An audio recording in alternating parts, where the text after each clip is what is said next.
कभी कभी जंगल की गहराइयों में ऐसी कहानियां जन्म लेती हैं जो इंसानों के दिलों में डर का बीज बो देती हैं। ये कहानी ऐसी ही एक घटना की है जो मध्य प्रदेश के बांधवगढ़ जंगल में घटी।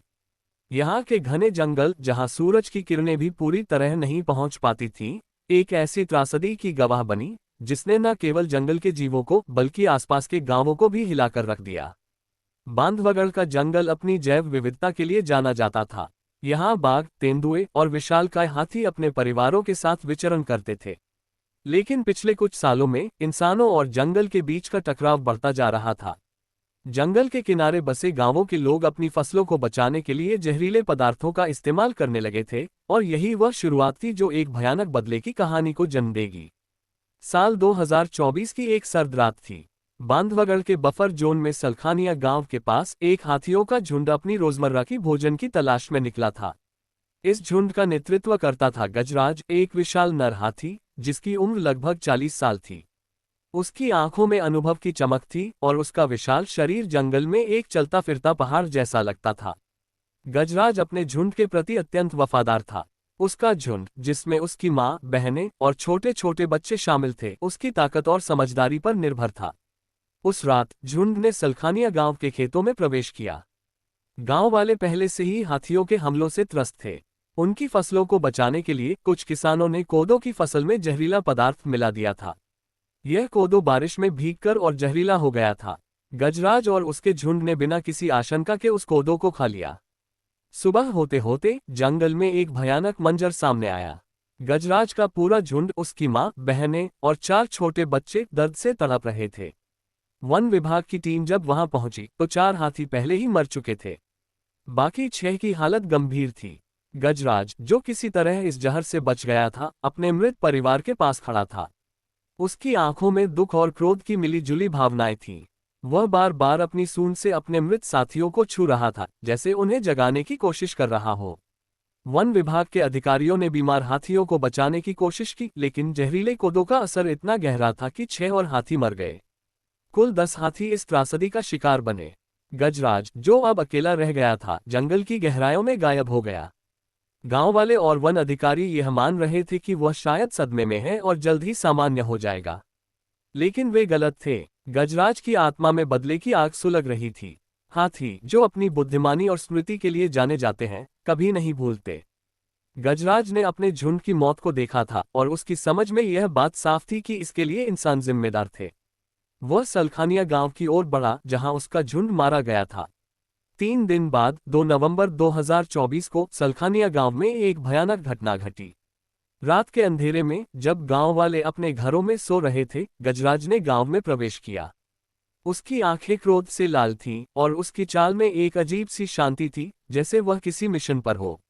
उसने सबसे पहले उस खेत को नष्ट किया जहां जहरीला कोदो बोया गया था। फिर वह गांव के 2 लोगों की ओर बढ़ा जो उस रात खेत की रखवाली कर रहे थे। गांव वाले उस रात को कभी नहीं भूल सकते। गजराज ने अपनी सूंड से एक व्यक्ति को उठाकर हवा में पटक दिया। दूसरा व्यक्ति भागने की कोशिश में था, लेकिन गजराज की गति और ताकत के सामने उसकी एक न चली। दोनों की मौके पर ही मौत हो गई। गांव में चीख पुकार मच गई। कुछ लोग गजराज को भगाने के लिए पटाखे जलाने लगे, लेकिन वह अडिग रहा। उसने एक और व्यक्ति को घायल कर दिया जो उसकी राह में आया था। गांव वालों ने वन विभाग को सूचित किया और जल्द ही एक बचाव दल वहां पहुंचा। लेकिन गजराज तब तक जंगल में गायब हो चुका था। इस घटना ने पूरे क्षेत्र में दहशत फैला दी। लोग अब रात को अपने घरों से बाहर निकलने से डरने लगे। गांव में अफवाहें फैलने लगी कि गजराज कोई साधारण हाथी नहीं है, वह एक आत्मा है जो अपने झुंड की मौत का बदला लेने के लिए लौट आया है। गजराज की कहानी अब केवल सलखानिया गांव तक सीमित नहीं रही। आसपास के गांवों में भी उसकी दहशत फैलने लगी। लोग कहते थे कि रात के समय जंगल से अजीब अजीब सी आवाजें आती थीं, जैसे कोई विशाल प्राणी पेड़ों को तोड़ रहा हो, या फिर दर्द भरी चीखें सुनाई देती थीं। कुछ गांव वालों ने दावा किया कि उन्होंने गजराज को रात में जंगल के किनारे देखा। उसकी आंखें अंधेरे में चमक रही थीं, जैसे 2 जलते हुए कोयले। एक बूढ़ी औरत, जिसे गांव में अम्मा कहा जाता था, ने बताया कि उसने गजराज को अपने मृत झुंड के साथ बात करते देखा। वह कहती थी, वह अकेला नहीं है, उसके साथ उसके झुंड की आत्माएं हैं। वे इंसानों से बदला लेने आए हैं। अम्मा की बातों को शुरू में किसी ने गंभीरता से नहीं लिया, लेकिन जैसे जैसे घटनाएं बढ़ती गईं, लोग डरने लगे। दिसंबर 2024 में एक और घटना ने गांव वालों को हिलाकर रख दिया। सलखानिया से कुछ किलोमीटर दूर एक अन्य गांव में गजराज ने रात के समय एक घर को तहस नहस कर दिया। घर का मालिक, जो एक किसान था, उस रात खेत में था। गजराज ने उसे अपनी सूंड से उठाकर इतनी जोर से पटका कि उसकी हड्डियां चटक गईं। गांव वाले ये देखकर दंग रह गए कि गजराज ने केवल उसी घर को निशाना बनाया जिसके मालिक ने जहरीले कोदो की खेती की थी। अब यह साफ हो चुका था कि गजराज का क्रोध बेतरतीब नहीं था। वह उन लोगों को निशाना बना रहा था जो उसके झुंड की मौत के लिए जिम्मेदार थे। वन विभाग ने गजराज को पकड़ने के लिए कई टीमें बनाईं, लेकिन वह हर बार जंगल की गहराइयों में गायब हो जाता। कुछ अधिकारियों ने उसे ट्रैंक्विलाइज करने की कोशिश की, लेकिन गजराज की चालाकी और ताकत के आगे सभी नाकाम रहे। जनवरी 2025 तक गजराज की दहशत पूरे बांधवगढ़ क्षेत्र में फैल चुकी थी।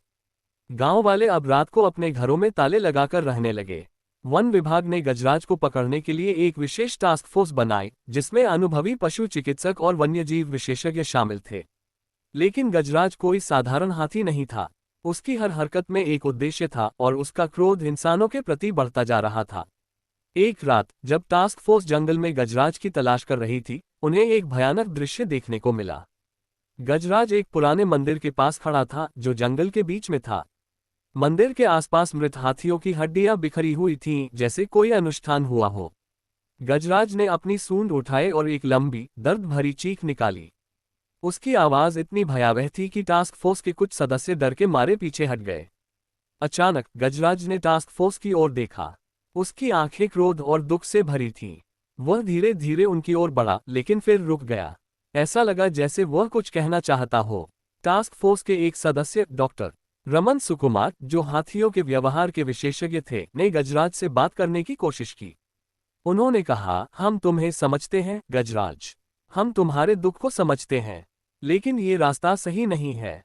गजराज ने एक पल के लिए रुककर डॉक्टर सुकुमार की ओर देखा। फिर वह धीरे धीरे जंगल की ओर मुड़ गया और अंधेरे में गायब हो गया।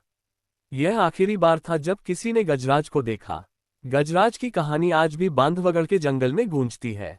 कुछ लोग कहते हैं कि वह अब भी जंगल में भटकता है, अपने झुंड की आत्माओं के साथ। कुछ का मानना है कि वह अपने बदले को पूरा करके शांति से जंगल की गहराइयों में चला गया।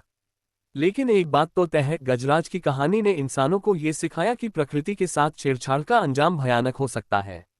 सलखानिया गांव में अब कोदो की खेती बंद हो चुकी है। गांव वाले अब ऐसी फसलों को उगाते हैं जिन्हें हाथी नहीं खाते। वन विभाग ने भी कई उपाय किए हैं, जैसे सौर बाढ़ लगाना और त्वरित प्रतिक्रिया दलों का गठन।